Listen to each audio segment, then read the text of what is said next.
ওদিকে রেলের জমিতে বেআইনি দখলমুক্ত অভিযানে ধুন্ধুমার। খড়গপুরে উত্তেজনা। রেলের রাস্তায় একটি পাঁচিল দেওয়াকে কেন্দ্র করে হুলস্থুল। আজ ডিআরএম বাংলো ঘেরাও অভিযানে ধুন্ধুমার বেঁধে যায়।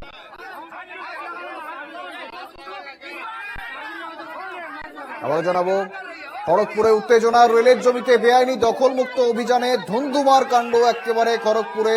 উত্তেজনা। রেলের রাস্তায় একটি পাঁচিল দেওয়াকে কেন্দ্র করে হুলস্থুল। আজ ডিআরএম বাংলো ঘেরাও অভিযানে ধুন্ধুমার বেঁধে যায়।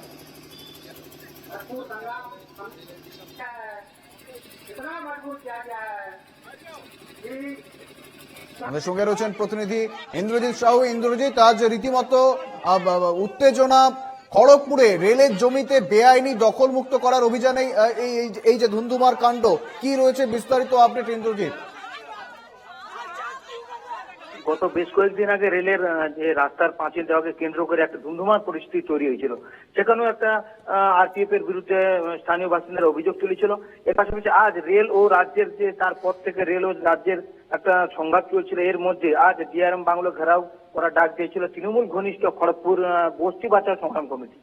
এদিন এই বাংলো ঘেরাও কর্মসূচি থাকার কারণে রেলের পক্ষ থেকে আরপিএফ, রেল পুলিশ তারা নিরাপত্তা চাদরে পুরো রেল বাংলো ঘেরাও করে ফেলেছিল। আর বেলা যত গড়াতে থাকে উত্তেজনা পরিবেশ ততই পরিস্থিতি শুরু হয়। বস্তি বাঁচাও সংগ্রাম কমিটি ঘটনাস্থলে রেলের যে ডিআরএম বাংলো রয়েছে সেই বাংলোতে আসে। তারপরে আসার পরেই ডিআরএম বেরোনোর পরেই তাকে ঘেরাও করে। তখনই উত্তেজনার পরিবেশ সৃষ্টি হয়।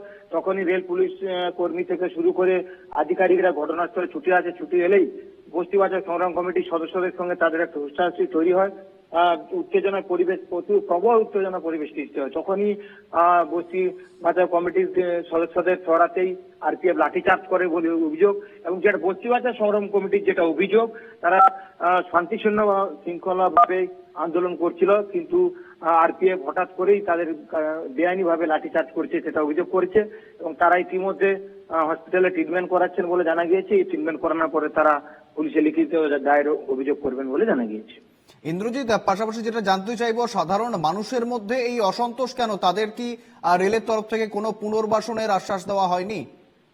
হ্যাঁ, সেটা একেবারে রেলের পক্ষ থেকে বারবার যেটা অভিযোগ করা হচ্ছে, যেটা স্থানীয় বাসিন্দারা অভিযোগ করছেন যে রেল উচ্ছেদ করার চেষ্টা করছে, কিন্তু তারা চাইছে তাদেরকে পুনর্বাসন দিয়েই উচ্ছেদ করানো হোক।